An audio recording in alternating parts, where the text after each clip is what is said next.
Have some tea.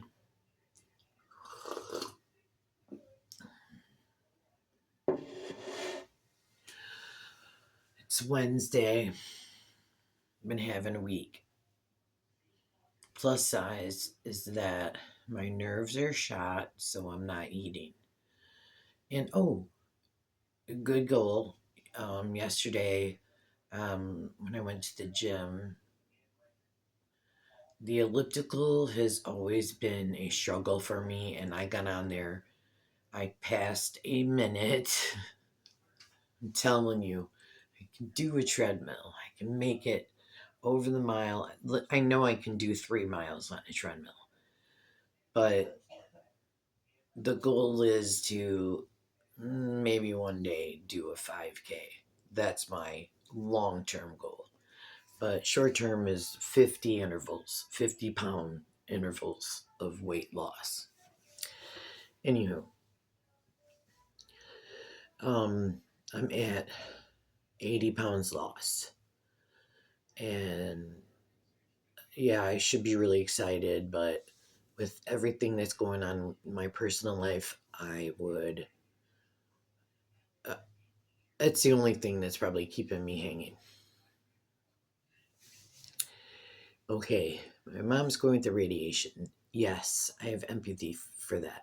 Every morning, I wake up in a great mood, but uh, it feels like other people's energy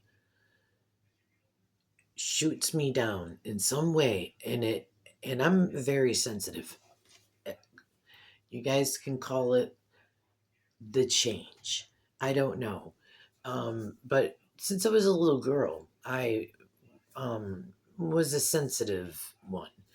I have a very low tolerance for physical pain and for my feelings. I'll start crying during something that I'm trying to explain that touches my soul. And it's just who I am. And that comes to my friends. My real friends know that. My family should know that. That's why I moved out early. My brother lived with my mom till he passed away in January. My sister moved out when she asked if because I had already had my own apartment in the 90s. Yeah, Gen Z. But yeah, that was my favorite decade. Um, she said, "Can we get an apartment together?" I was like, "Yeah, I'm ready to move on." And we got an apartment together, and she left my mom's house. So she left in that. She finally got married. She has her own home, husband. She lives the conservative life. I am a progressive, straight up. I'm going to tell you right now. And I think that people should open their minds and get out of people's business. I don't care what color you are, except I do hold a prejudice against white men.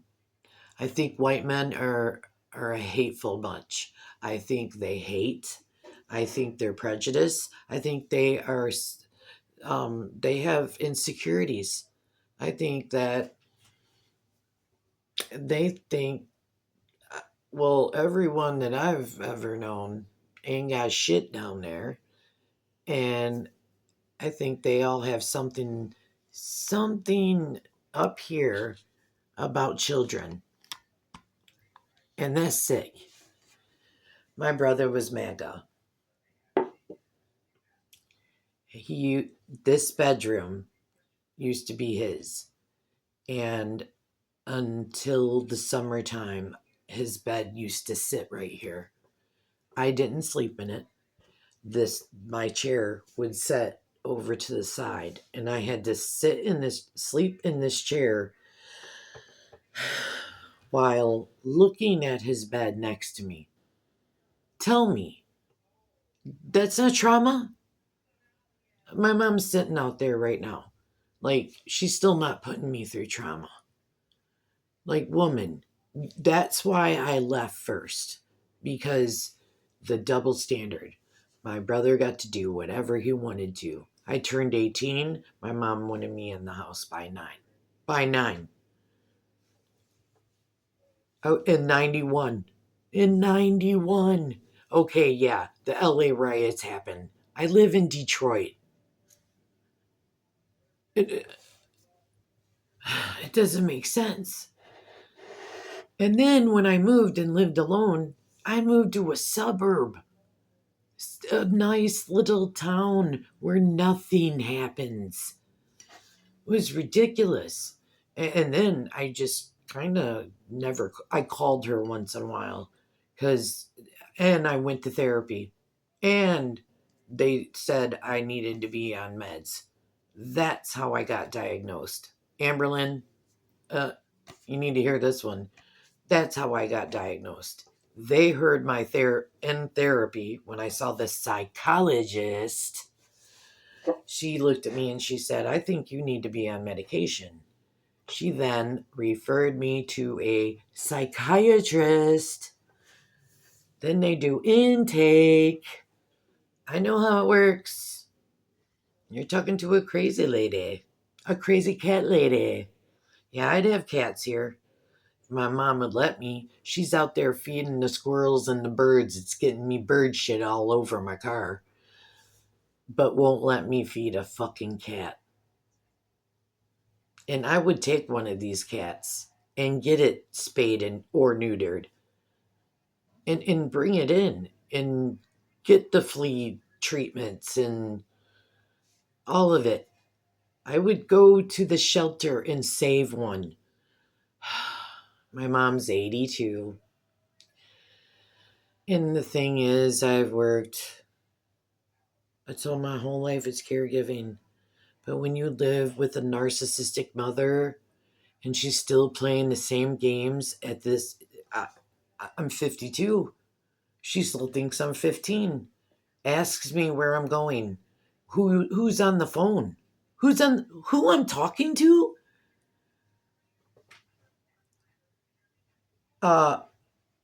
Mom, I really don't know what to say. Because sometimes I want to say it's none of your business. Because some of it's none of her business. Because I don't want to worry her about things that might worry her when she's going through radiation for lung cancer.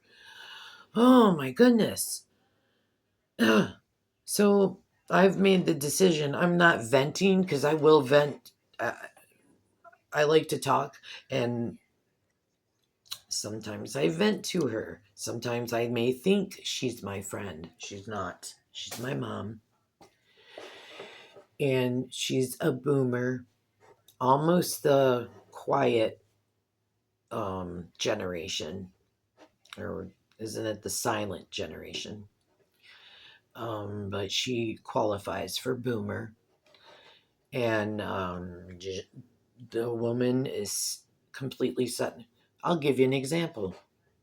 When I moved in here in January and it snowed and I went outside with the shovel, started shoveling, my mom came out,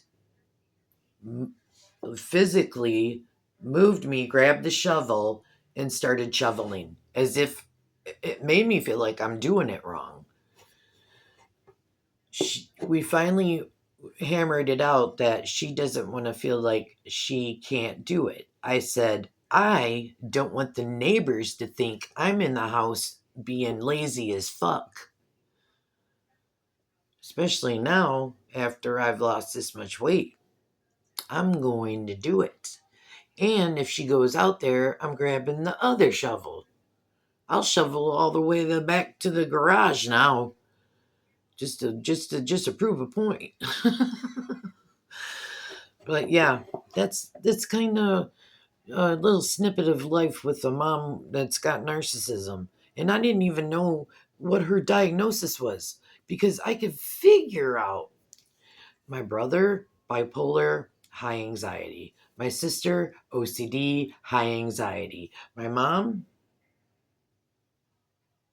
what is it? Then I came across a thing on YouTube that said something about traits to see if your mom's a narcissist. Well, I watched it. My mom fit every one. I went, oh my goodness, that's why I fell for it. Because she's a narcissist. And then after following Amber, I'm really seeing how liars work. And as I watch the administration, I'm like, wow, Amber Lynn taught me that. Amber Lynn taught me that, Carolyn Levitt. Pivot and deflect. But thank you for listening. This was kind of fun for me to get off my chest. Have a great evening.